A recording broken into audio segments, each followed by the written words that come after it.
আমরা যারা এডিটর আছি তারা সব সময় প্রবলেম ফেস করি ক্যাপকাট নিয়ে। আর এই ক্যাপকাটে কিছুদিন পর পরে নতুন নতুন ভার্সন চলে আসে, অনেক প্রবলেম দেখা যায়।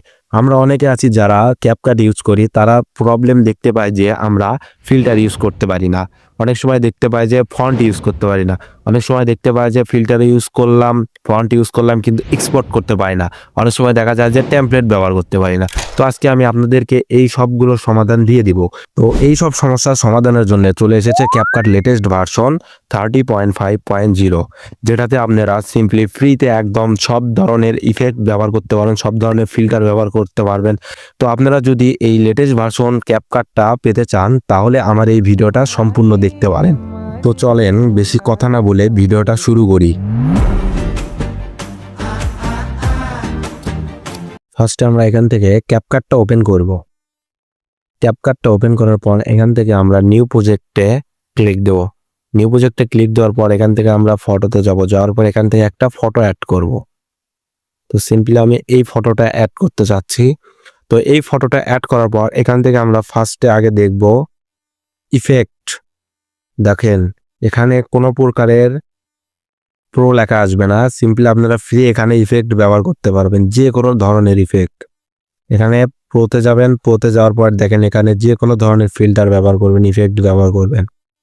তো সিম্পলি এখান থেকে আমরা ব্যাক দেব, ব্যাক দেওয়ার পর এখান থেকে আমরা যাব ফিল্টারসে। ফিল্টারসে যাওয়ার পর এখান থেকে আমরা দেখতে পারবো যতগুলো ফিল্টার আছে সবগুলো ফিল্টার আমরা একদম সম্পূর্ণ ফ্রিতে ব্যবহার করব, কোনো প্রকারের সমস্যা হবে না, একদম ফ্রিতে ব্যবহার করবেন। তো এখান থেকে ফিল্টার ব্যবহার পরে এখান থেকে ভিডিও কোয়ালিটি দেখতে পাবেন। ভিডিও কোয়ালিটি যাওয়ার পরে এখানে দেখতে পারবেন ইমেজ কোয়ালিটি আছে, এখানে ইমেজ কোয়ালিটিটা হাই করা যায়। এখান থেকে রিডিউস ইমেজ আছে, নয়েজ অ্যাড করা যায়, অপটিক্যাল ফলো আছে, রিমুভ আছে। তো এখান থেকে সিম্পলি আমরা আবার ব্যাক করে দেব। ব্যাক করে দেওয়ার পরে আমরা এখন সবচেয়ে বেশি সমস্যা পড়ি আমরা হচ্ছে ফন্ট নিয়ে। তো ফন্টের কোনো সমস্যা হবে না এটাতে, এই ভার্সনে কোনো প্রকারের প্রবলেম পাবেন না আপনারা। তো এখান থেকে দেখেন সিম্পলি আমি আমার নামটা লিখে দিলাম। নামটা লেখার পর এখান থেকে আমরা ফন্টসে যাব। ফন্টসে যাওয়ার পর দেখেন এখানে অনেকগুলো ফন্ট আছে যেগুলো আপনারা ভিডিওতে ব্যবহার করতে পারবেন। তো ভিডিওতে ব্যবহার করার জন্য এগুলা থেকে যে কোনো ধরনের ফন্ট আপনারা ইউজ করতে পারেন। এখান থেকে আমরা স্টাইলে যাব। স্টাইলে যাওয়ার পর এখান থেকে আমরা অনেকগুলো স্টাইল দেখতে পাবো। এগুলো স্টাইল যদি আপনাদের ভালো না লাগে তাহলে এখান থেকে আপনারা কাস্টমাইজ করে নিতে পারেন। এই দিক গেলে আমরা গ্লো দেখতে পাবো। এখান থেকে আমরা ফিল্টার ইউজ বাদেও আমরা লেখাতে কিভাবে গ্লো দিব সেটা এখান থেকে কম বেশি করে নেবেন।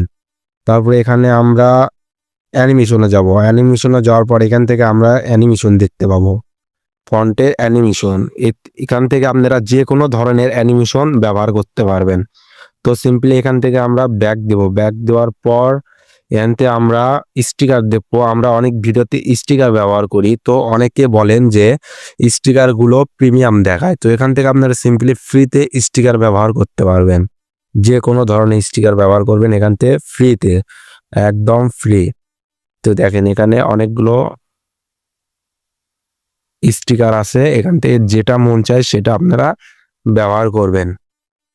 তো এখান থেকে ব্যাক দেওয়ার পর আমরা চলে যাব অডিওতে। অডিওতে যাওয়ার পর এখান থেকে সাউন্ড ইফেক্টসে যাব। সাউন্ড ইফেক্টসে যাওয়ার পর এখান থেকে অনেকগুলো সাউন্ড ইফেক্টস পাবেন যেগুলো আপনারা সম্পূর্ণ ফ্রিতে ইউটিউবে ব্যবহার করতে পারবেন।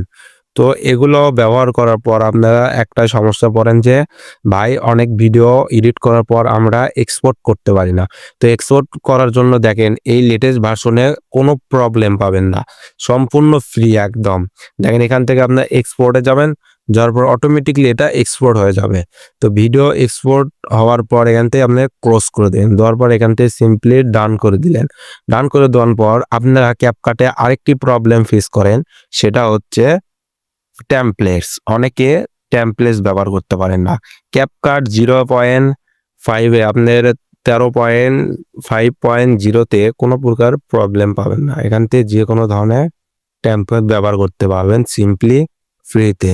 তো আমার এই ভিডিওটা যদি আপনাদের ভালো লেগে থাকে তাহলে সাবস্ক্রাইব করে পাশে থাকবেন। ধন্যবাদ।